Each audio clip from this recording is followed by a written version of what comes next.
आप सबके हृदय में बसे हुए परमेश्वर को भी मेरा कोटि कोटि प्रणाम है। एक बार एक राजा था, उसने बहुत बड़ा मेला लगाया हुआ था। तो एक बच्ची उस मेले में घूम रही थी। घूमते घूमते वो सारा मेला जब घूम कर आई तो आगे से पालकी आ रही थी राजा की। तो उसने क्या कहा, राजा ने कहा, बेटी तू इस मेले में से कुछ नहीं खरीद रही, क्या हो गया? तुम्हें क्या चाहिए बताओ? चूड़ियाँ, कपड़े, चप्पलें, बैग, मतलब इतना सामान था, कुछ भी वो गिना रहे थे। तो उस बच्ची ने कहा, ये मेला किसने लगाया है? कहती मैं। राजा बोले, मैंने। तो फिर राजा के सिर पर हाथ रख कर कहली, मुझे बस आप ही चाहिए। देखो बच्चा था ना वो, अगर हमारे जैसा होता तो क्या करता? मुझे ये ले दो, मुझे ये ले दो, मुझे ये ले दो, मुझे ये ले दो। हम अज्ञानी, बड़े हो गए हैं लेकिन हैं अज्ञानी। वो बच्चा था, उसने कहा जिसने ये मेला लगाया मुझे वही चाहिए। अरे ये भगवान ने जो सृष्टि रची है, ये भगवान ने जो सृष्टि रची है, हम उस सृष्टि की चीजें चाह रहे हैं, भगवान को नहीं चाह रहे। जब भगवान हमारे पास आ जाएगा तो ये उसकी ये जो सृष्टि है, जो या जो उसने ये सब कुछ रचा हुआ है ना, तो वो सारी चीजें हमारी होने वाली है। लेकिन इन बातों को सुने कौन? इन बातों को माने कौन? कोई भी नहीं। क्योंकि हमें इतना ज्ञान नहीं है कि अगर हम भगवान के चरणों में जाकर अपने सारे पापों को रख देते हैं, कह देते हैं कि भगवान मैंने बहुत पाप किए हैं, मेरे जैसा कोई पापी नहीं है, मेरे जैसा कोई अज्ञानी नहीं है, बस जो कुछ है वो तू ही है, बस अपना एक वर्द हस्त जो है वो मेरे सिर पर रख दे, तो आपको नहीं पता वो क्या कुछ करने वाला है।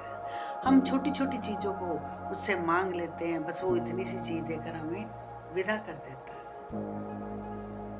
फिर हम कहते हैं कि मैंने तो कभी कुछ किया ही नहीं था, मुझे ही ऐसे दंड क्यों मिला? भाई हम लोगों में वो तपस्या नहीं है, हम लोगों में वो शांति नहीं है, हम लोगों में धैर्य नहीं है, जिससे कि हम उसे जान पाए कि वो क्या कर सकता है। आपको एक छोटी सी कथा सुनाती हूँ, भक्त अंसा की।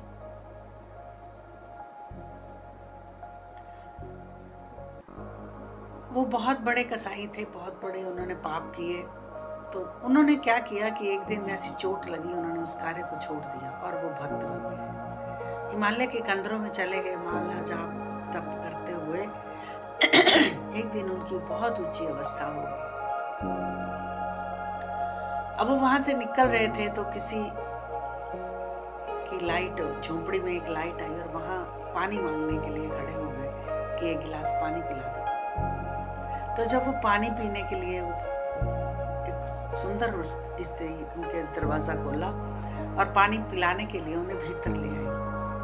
जब वो भीतर गए तो उन्होंने देखा कि उसका पति बहुत बीमार था और बहुत क्रूप स्थिति में था।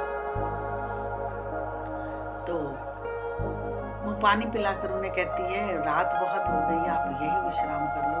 तो वो बहुत भोले भाले थे, संत थे, और उन्होंने दूसरे कमरे में उसे विश्राम करने के लिए छोड़ दिया। अब रात को उसकी जो काम वासना थी वो जाग गई और उसने कहा कि मैं तो मेरी इच्छा को पूरा करो। दरवाजा बंद खोल दिया और बोला, मेरी इच्छा को पूरा करो। वो कहते तो उल्टा है, तू पतिव्रता स्त्री है, तू ऐसे कैसे कर सकती है? तो ऐसे कैसे कर सकती है? उसने कहा कि मैं कुछ नहीं जानती, तो मेरे पति से डरता है तो मैं तो दूसरे कमरे में जाती है, पति का सिर कलम कर देती है, सिर लाकर उसे दिखाती है, देख मैंने मार दिया, अब तो मेरे साथ मेरी इच्छा को पूरी कर दे। तो उसने कहा, बहुत सारी गालियाँ वालियाँ निकाली, ये तो उल्टा है, मैं ईश्वर का भक्त हूँ, मैं ऐसे काम नहीं कर सकता। ऐसे वो बातें कर रहे थे उनके साथ। अब उसने कहा, देख मैं तेरे साथ क्या करती हूँ। उसने चीखना चिल्लाना शुरू कर दिया और आसपास के लोग आधी रात को घरों से बाहर निकले और पकड़ लिया कि ये मुझे ऐसे परेशान कर रहा था और इसने मेरे पति को भी मार दिया। अब उसे राजा के पास उपस्थित किया गया और उसकी सारी बातें बताई गई और उससे क्या किया गया। उसके बाद राजा ने आदेश दिया कि इसे दीवार में चुनवा दो। तो उसे दीवार में, जीवित दीवार में चुनवाया गया। जब उसे जीवित दीवार में चुनवा रहे थे तब वो परमात्मा से बातें कर रहा था। कहते हैं ये वाणी में भी लिखा गया है। भगवान से बातें कर रहा था कि मैंने कभी कोई पाप नहीं किया, मैंने कभी किसी को तंग नहीं किया, मैंने कभी किसी के साथ ऐसा नहीं किया, मैंने कभी किसी के ऐसे वो तर्क वितर्क प्रभु के साथ कर रहा था। और प्रभु आए नहीं, दीवार यहाँ तक आ गई। जब यहाँ तक आई तो अब वो कहने लगा कि मैं निर्दोष हूँ, मेरे को कुछ नहीं आता, मैं अज्ञानी हूँ, प्लीज़ मेरी हेल्प करो, मेरे अपना कृपा वाला हाथ रखो। ऐसे करके वो प्रार्थना करने लगा। तो आप जानते हो, जब हम सरल होकर अपनी कोई भी आकांक्षाओं को पीछे करके सिर्फ उसी का नाम स्मरण करके जब हम उसे ही याद करते हैं तो फिर वो हमारी सहायता करने के लिए एक सेकंड नहीं लगाता। तो ईश्वर जो था उसी समय प्रकट हो गया और वो जो दीवार थी बन रही थी एकदम फूट गई। सारी दुनिया हैरान हो गई, ये क्या हो गया, बनी हुई दीवार कैसे टूट गई। ये है एक भक्त की परिभाषा। भक्ति करते हैं तो पूरे तन मन धन से करो, किसी को दिखावा ना करो कि मैं भक्ति करता हूँ। भक्त बनना इतना आसान नहीं है, पर भक्त बनना बहुत आसान है। उसमें पूरा विश्वास, उसमें पूरा भरोसा आपका होना चाहिए कि वो मेरे अंग संग है, मुझे कोई भी गलत कार्य नहीं करना। हम सोचते हैं कि हम अंधेरे में हैं, हमें कोई देख नहीं रहा, बंद कमरे में है, कोई नहीं हमें देखता, हम कुछ भी कर लें।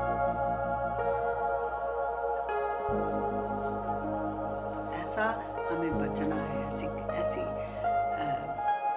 क्रियाओं को करने से हमें बचना है। तो हमें अपने आप को सुधारना है और अपनी लिव जो है उस परमात्मा के साथ लगानी है। फिर वो हमें बुरे और अच्छे कर्मों से अपने आप छुड़ा लेता है। अच्छे में तो हम फंसते ही नहीं है ना, जब हम बुरे कर्म करते तभी तो हम फंसते हैं। तो देखिए, वो इतने बुरे कर्म करता था, जब उसने नाम स्मरण किया था प्रभु उसकी दीवार भी तोड़ने के लिए आ गए।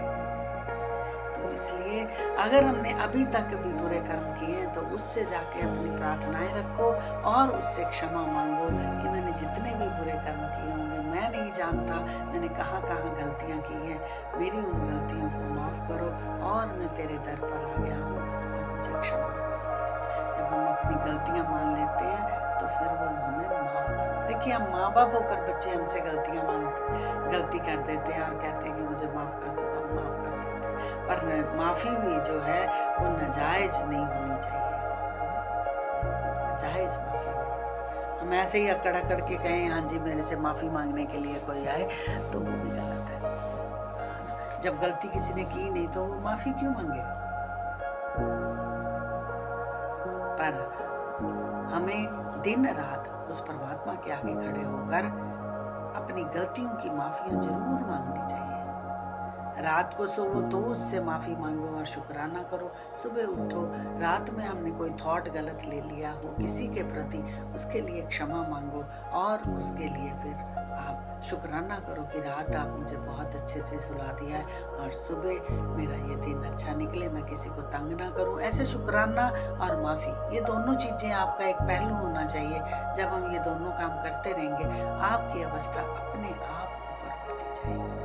आपको कुछ करना नहीं पड़ेगा, आपको ज़्यादा जप नहीं करना पड़ेगा, ज़्यादा तप नहीं करना पड़ेगा। बस उस ईश्वर का शुक्रिया अदा करते जाओ और उससे किए हुए कर्मों की माफ़ी मांगते जाओ। काम आपके अपने आप होते जाएंगे। पहली बात तो हमें कुछ गलत करना नहीं है। देखिए, जाने अनजाने में अगर हमसे कोई गलती होती है उसकी क्षमा वो हमें अवश्य देता है। जानबूझकर हम कभी गलती करते हैं, जानबूझ के जैसे हमने गलती की कि भाई इसका तो सर्वनाश हो जाए, इसका ये हो जाए, इसका वो हो जाए, है ना, तो वो फिर माफ़ नहीं करता। वो जाने अनजाने में हमसे कोई गलती हो गई है तो फिर उसकी